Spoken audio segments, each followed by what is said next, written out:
It's time to get your geek on with Dave Vermillion. So we finally have some Star Trek Discovery news that we can talk about.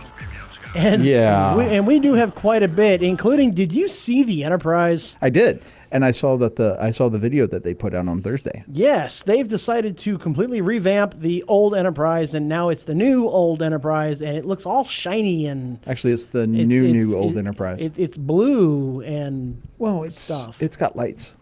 Yeah, it's lights, and they're blue. And it's in space. The warp nacelles are blue. They're not orange anymore. It's 2018. Yeah. No, okay, I'm not going to mess with it. Okay. All right. It is what it is, but... Yeah. Now they're bringing back Pike and Spock. Because God forbid a show should stand on its own. God forbid that in this vast Starfleet that they have, that... okay, that banging you're hearing is Goose. Goose, I imagine you would like to say a word or two on this? Here we go. Oh, you're going to let me?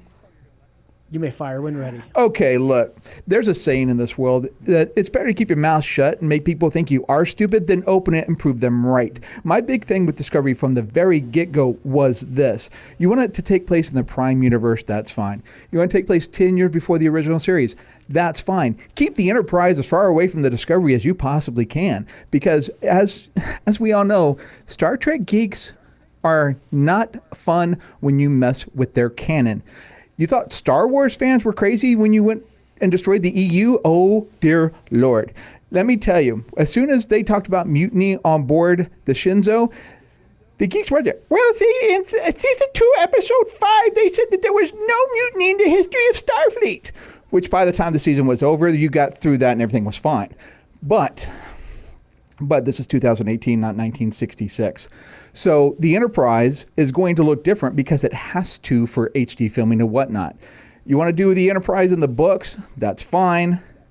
You want to do it in comics? That's fine, because you have a lot more creative freedom than you do in a television show, especially in an HD television show. So, guys, you'd have been better off if you didn't actually incite the geeks that are out there that are going to tear you to shreds. You're having a hard enough time keeping your base fandom happy as it is, and now you're going to put the Enterprise and Pike and Spock on television in 2018? We've had two Spocks over the course of the years. We had Zachary Quinto and Leonard Nimoy. And of course, we've had young Spock, of course, in the Star Trek movies as well. But we don't need another Spock. I'm not happy that we have another Sarek as it is. I can deal with Sarek. Spock and Pike, no. Stop it. Just stop it. Fan service is, you're not actually servicing the fans by doing this. In Enterprise, it was cute to bring in the Ferengi. It was cute to bring in the Romulans. That was cute. Okay, we could dig that. But now, with Discovery, it's a little too much, guys. Have Discovery stand on its own. Have people think that you don't know about canon, which you actually do, because you proved that in the end of the season, and that you actually care about it, instead of actually showing them that you don't give a crap about the 1966 show. Hey, Goose. Yes? Can you do me a favor real quick? What's that? Can you stop holding it all in and just, really let it out and tell people how you feel? Because I'll try. I mean, all this holding back, man, it's not good for you. I'll try. It's just not.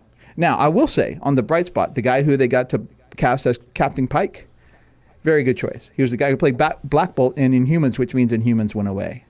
Thank God. Jonathan Frakes is coming back to direct episode 2 of season 2 of Star Trek Discovery. Really? Thank God. Yes. Thank the great bird of the galaxy. But seriously, just, you want to include a Shribble here and there, that's fine. You want to do the Mirror Universe, that's fine. You want to bring in Harry Mudd, okay. Hey. Keep Kirk, Spock, McCoy, the Enterprise, Pike, number 1, all of those away from the show, because you're going to do nothing but hack your fans off. And it's not like these fans are just passing Star Trek on the television screen. No, you want these fans to pay money to watch your show. Pay money to watch your show. Or in these two cases, bum off somebody who is paying money. That'd be nice. Yeah. And it's not happening.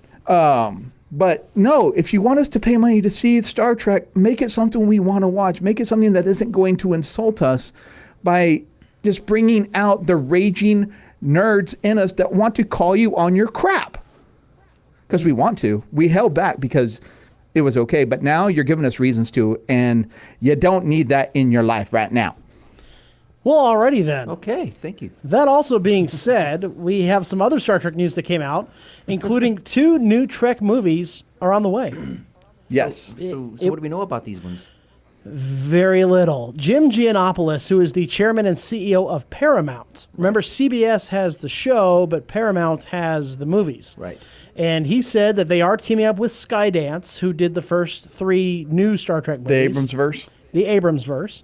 And they have 2 more Star Trek movies that they're working on, as well as a Top Gun reboot with Tom Cruise. It's not a reboot. It's Top Gun 2. There you go. Well, hey, I got this straight out of Variety, and they said it's a reboot.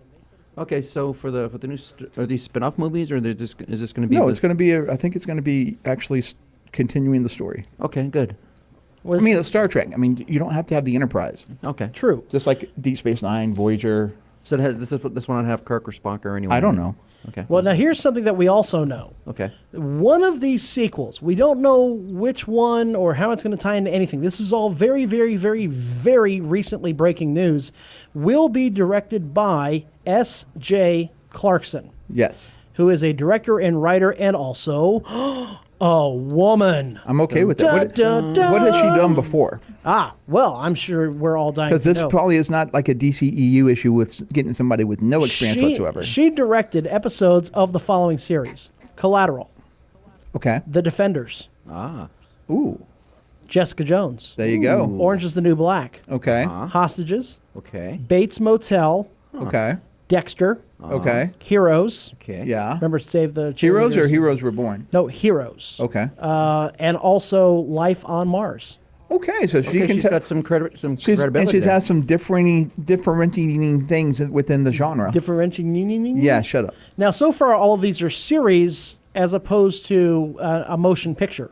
But she does have 4 nominations for Best Single Drama, Drama of the Year, Best Direction of a Comedy Series, and so on and so forth. She directed some of Orange is the New Black. Which is fine. I mean, So she's got some chops. She's got some skills, for sure. So that's encouraging to me.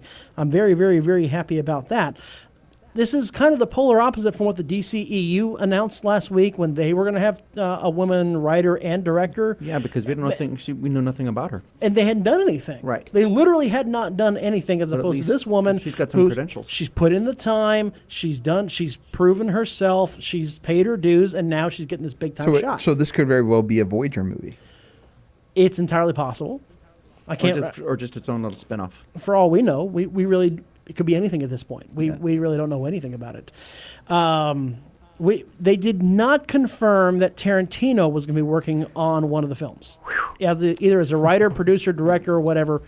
They haven't confirmed. They haven't denied. They haven't done anything. Goose, we're going to have to wrap some duct tape around your head so it doesn't explode. Or at least if it does explode, Breathe, Goose, breathe. it's contained or something. Breathe slowly into the nose, out through the mouth. I have a feeling Goose would like to say something about Tarantino. Just a little bit there. Okay, look. There we go. You want to throw in a little profanity in my Star Trek because it's on a streaming service, that's perfectly well and good. Star Trek has never been known for its graphic violence, for its language. Star Trek, by and large, has been a family-friendly show. I started watching Star Trek when I was 7 years old. Started watching Next Generation when I was 9, and I've seen every episode of every series since. In fact, I've even seen every episode of the original series and all 13 movies because I am that kind of guy. I don't need a whole lot of graphic violence. I don't need a whole lot of profanity. I need something I can bring my friends to and one day a family to it so I can have them enjoy the same thing that I've enjoyed since I was a child. It needs to be something that it can be intergenerational, and violence and profanity just don't do it. So if you want to bring in J.J. Abrams, great, awesome, woo. You want to bring back Jonathan Frakes, even better. Patrick Stewart, sure, not a problem. Dean Devlin, oh please. But Quentin Tarantino, no, I don't care if that's the only way Patrick Stewart ever comes back as Captain Jean-Luc Picard, who is an Englishman with a French name. What is up with that? But no to Tarantino. He needs to not even be involved in Star Trek whatsoever. Hey, Goose, do me a favor. Yes. For the love of God, man, we stop holding back. Stop keeping it in, man. Let us know how you really feel. This is Get Your Geek On with David Gramillion, not David Gramillion and Friends. So I held back a lot. And for that, we say thank you.